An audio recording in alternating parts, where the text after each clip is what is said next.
So my name is David, and I'm the director of Funding the Commons. To talk a little bit about Funding the Commons, what we're doing beyond just conferences. So we run conferences, we run hackathons for open source public goods funding infrastructure, and we run developer residencies. So we ran one in Berlin last year with about 35 open source developers that lived together, worked together, ate together for a month and built some really interesting technology. And we're going to keep running those residencies. So I'll talk more about our next one.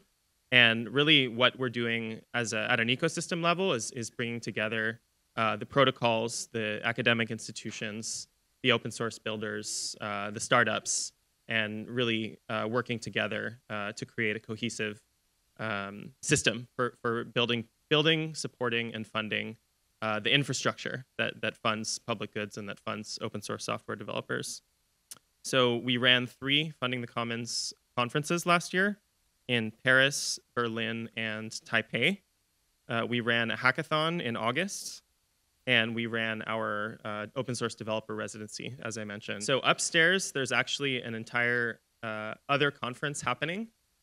Formerly, it was called Sustainable Blockchain Summit, also incubated by the Protocol Labs team, Filecoin Green. And that is currently transforming into a new conference called Earth Commons that is under our purview.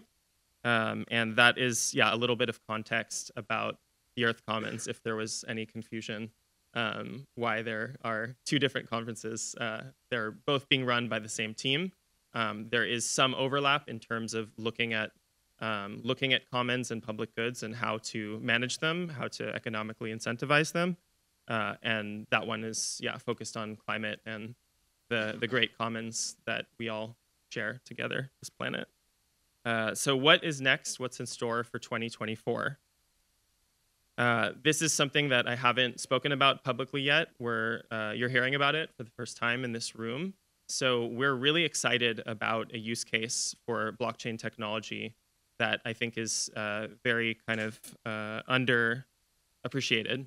And it's working directly with the most marginalized people in this world, international stateless refugees, and supporting them directly with things like a basic income, access to an identity for stateless persons, and the ability to kind of access basic financial services. We think that blockchain can be extremely disruptive in this very specific use case. And we're looking at deploying some of the public goods funding infrastructure, the same infrastructure that's being used to fund open source, and seeing how we can use it for direct cash distributions to refugees around the world. And we're really excited about this. It's something that we've kind of been running in stealth for a few months now, and just starting to get the word out.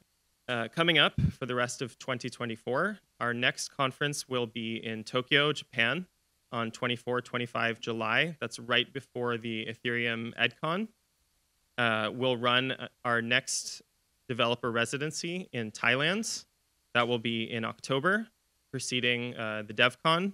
And we'll run our final conference of the year in Bangkok, Thailand on the 8th and 9th of November, which is right before the Ethereum DevCon.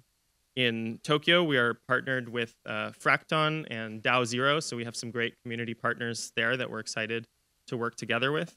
And so in terms of ways that you can get involved, talk to me if you're interested in participating in a hackathon, in a residency, in sponsoring any of our events. We have open speaker applications for our events, so we're always open, especially if you have new research. And we're also open to volunteers. We have a small grants program that we're building. We're just launching something that we call the Builder Basic Income Fund together with DRIPS. And we're supporting 3 builders of open source public goods funding infrastructure with a basic income through the DRIPS protocol that gets distributed by the second on chain. And that's also an open fund that anyone else is welcome to contribute to, which again supports 3 builders currently that are building things that we think are cool. Thank you, Optimism, RetroPGF, for helping make our organization work and be funded. That was a surprise for us, and we're grateful for receiving the funds. And thank you to all the sponsors that made both events, upstairs and downstairs, possible.